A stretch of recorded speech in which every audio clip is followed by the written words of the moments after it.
வணக்கம். இந்த வருஷம் தீபாவளிக்கு பார்த்தீங்க அப்படின்னா, நானும் ஒரு 2, 3 விளாக் எல்லாம் எடுத்து வச்சிருந்தேன். ஆனா, அத போடுறதுக்கான டைமே எனக்கு வந்து கிடைக்கலைங்க. சொல்லப்போனா, இந்த ஒரு 2 நாளா, இப்ப நீங்க இந்த வீடியோ பார்க்கறதுக்கு முந்தின ஒரு 2 நாள் தான் நான் வந்து ஃப்ரீயானேன். நானா என்ன ஃப்ரீ பண்ணிக்கிட்டேன். கடந்த 1 1/2 மாசமாக தொடர்ச்சியாவே நம்மளுக்கு வந்து ஹெவி ஷெட்யூல் தான். ஸோ இந்த தீபாவளி வந்து எனக்கு ஒரு சிறப்பான தீபாவளியா இருந்தது. நீங்கலாம் எப்படி தீபாவளி கொண்டாடினீங்க அப்படின்னு கேட்கறதுக்கான டைமும் இல்ல. ஒரு 2, 3 விளாகுமே எடுத்து வச்சிருந்தேன். அதையும் போட முடியல. முக்கியமா ஒரு சாரியும் நான் வந்து நம்ம ஃபாலோவர்ஸ் கிட்ட கேட்டுக்கிறேன். எதுக்காக அப்படின்னா, நெறைய பேர் வந்து இந்த பிறந்தநாள் வாழ்த்துக்கள்லாம் வந்து சொல்லுவீங்க. அத வந்து நம்ம போடுவோம் நம்ம சேனல் சார்பாக.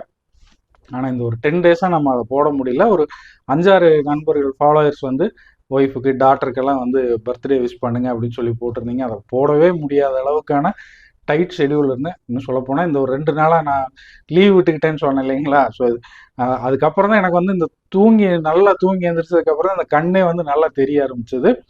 ஸோ அவ்வளவு வேலைப்பளுவில் என்னால் அந்த வீடியோ பண்ண முடியல. ஸோ அப்படி பிறந்தநாள் வாழ்த்துக்கள் நீங்கள் சொல்லி விட்டு போன அத்தனை நண்பர்களுக்கும் நம்ம பழனி சேனல் சார்பாக இதன் மூலியமாக இந்த பதிவின் மூலியமாக பிறந்தநாள் வாழ்த்துக்களை நம்ம ஃபாலோவர் சார்பாக பழனி மக்கள் சார்பாகவும் நாம் வந்து தெரிவிச்சுக்கிறோம். ஸோ இனிமேல் நீங்கள் போஸ்ட் பண்ணுங்கள். கண்டிப்பாக நம்ம இண்டிவிஜுவல் வீடியோவாகவே போட்டுடலாம். ஸோ நேரமின்மை காரணமாக போட முடியல. வேற ஒன்றும் தப்பாக நினச்சிக்காதீங்க யாரும்.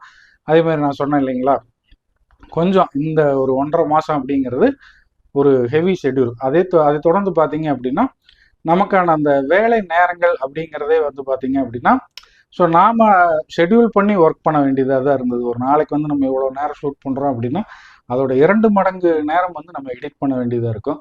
பல பேர் நினச்சிக்கிறாங்க, சும்மா இப்படி ஒரு வீடியோ எடுத்து அப்லோடு பண்ணுறதானே அப்படின்னு இல்லை. இப்போ 1 மணி நேரம் ஒரு வீடியோவை நம்ம ஷூட் பண்ணுறோம் அப்படின்னா, மினிமம் 3 to 4 ஹவர்ஸ் ஆகுது அதில் எடிட்டிங் ஒர்க் இருக்கும். அதுக்கப்புறம் வந்து நம்ம அப்லோடு பண்ணுறது, சில இதெல்லாம் நம்ம எல்லா வேலையும் எடிட் பண்ணி முடிச்சுட்டு அந்த ஒரு வீடியோவை செக் பண்ணுறதுக்கே கரெக்டாக நம்ம எடிட் பண்ணியிருக்கோமா அப்படின்னு செக் பண்ணுறதுக்கே 1 1/2 மணி நேரம் ஆகும். 3 4 தடவை பொறுமையாக நம்ம அதை பார்க்க வேண்டியதாக இருக்கும். ஸோ ஒரு வீடியோவுக்கு பின்னாடி கடுமையான உழைப்பு இருக்குது. இவ்வளோதான் அப்படிங்கிற மாதிரி ஒரு சிலர்லாம் வந்து கமெண்ட்ல போட்டிருந்தாங்க. உனக்கு என்னப்பா, நம்ம புது ட்ரெஸ் போட்டு தீபாவளி வாழ்த்து போட்டிருந்தப்போ ஒரு கமெண்ட் வந்தது, உனக்கு என்னப்பா நோகாம காசு வருது அப்படின்னா. அதாவது வந்து ஒவ்வொரு வேலைக்கு பின்னாடி இருக்கக்கூடிய வழியும் அந்த வேலை செய்கிறவங்களுக்கு அவங்க கிட்ட கேட்கும்போது தான் தெரியும். நீங்கள் பார்க்கக்கூடிய இந்த YouTube channel, Facebook page, Instagram நடத்துகிறவங்களுடைய வழி அப்படிங்கிறது நீங்கள் நேரில் வந்து பார்க்கலாம். ஒன்ஸ் நீங்கள் எங்கூட வாங்க, ஒரு ஷூட்டுக்கு வாங்க, எவ்வளோ கஷ்டப்பட்டு ஒரு ஷூட் எடுக்கிறோம், எவ்வளோ கஷ்டப்பட்டு அதை எடிட் பண்ணுறோம். இது கஷ்டம் இல்லை, இது என்னுடைய பணி தான். ஆனால் அதுக்குள்ளேயும் கஷ்டம் இருக்குது, இது நோகாத வேலை அப்படின்னு வந்து வாய் கூசாமல் சொல்கிற பல பேர் இருக்காங்க. அவங்களுக்கான பதிவு தான் இதெல்லாம். வந்து கண்டுக்காதீங்க அப்படின்னு வந்து சில பேர் சொல்கிறீங்க. இல்லை இல்லை, அதாவது வந்து நான் கண்டுக்க மாட்டேன். அதாவது புரிய வைக்க வேண்டிய பொறுப்பும் நம்மளுக்கு இருக்கு இல்லைங்களா? சில பேருக்கு வந்து இதுக்கு பின்னாடி இவ்வளோ பெரிய உழைப்பு இருக்குங்கிறது தெரியாமலேயே போயிடக்கூடாது. அதுக்காகத்தான் இது. சாதாரண ஒரு வீடியோ, வெறும் ஒரு 100 ஃபாலோவர் சப்ஸ்கிரைபர் வச்சிருக்கிற ஒருத்தர் சாதாரண ஒரு ரீல் பண்ணி போட்டாலும் அந்த ரீலுக்கு பின்னாடி கிட்டத்தட்ட ஒரு 1 மணி நேரம் 1 1/2 மணி நேரம் உழைப்பாவது இருக்கும். இப்போ நீங்கள் பார்க்குறீங்க இல்லைங்களா இந்த வீடியோ.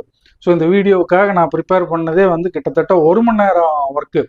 அதாவது பார்த்தீங்க அப்படின்னா, இதுக்கான ஸ்டாண்டு, லைட்டிங்கு, பொசிஷனு, இப்போ நம்ம அந்த முடி கரெக்டாக இருக்குதா, இந்த பேச பேச வேர்த்தொழுது ஒழுகிக்கிட்டே இருக்குது, ஏசி ஓடுது. ஸோ இது எல்லாமே வந்து உங்களுக்கு இந்த ஷூட்டிங்குள்ளே இருக்கக்கூடிய கஷ்டங்கள். நீங்கள் பார்க்குற இந்த 5 நிமிஷம் வீடியோவுக்கு 1 மணி நேரம் நம்ம அதுக்கு முன்னாடி வேலை செஞ்சுட்டு இதை எடுத்து முடிச்சதுக்கப்புறம் ஒரு மணி நேரம் வேலை செய்யணும். சாதாரண ஒரு 5 நிமிஷம் வீடியோவுக்கு. இதே நம்ம ஒரு ப்ரொமோஷன் போகிறோம், ஒரு பெரிய ஜவுளி கடையில் எடுக்கிறோம், வேற ஏதோ ஒரு பெரிய மேனுஃபேக்சரிங் யூனிட் எடுக்கிறோம் அப்படின்னா யோசிச்சு பாருங்க, நம்ம நேச்சுரல் லைட்டில் தான் எடுக்கணும். இதெல்லாம் வந்து நம்ம கண்ட்ரோல் பண்ணிடலாம். லைட்டு, சவுண்டு, நாய்ஸ் எல்லாத்தையும் கண்ட்ரோல் பண்ணிடலாம்.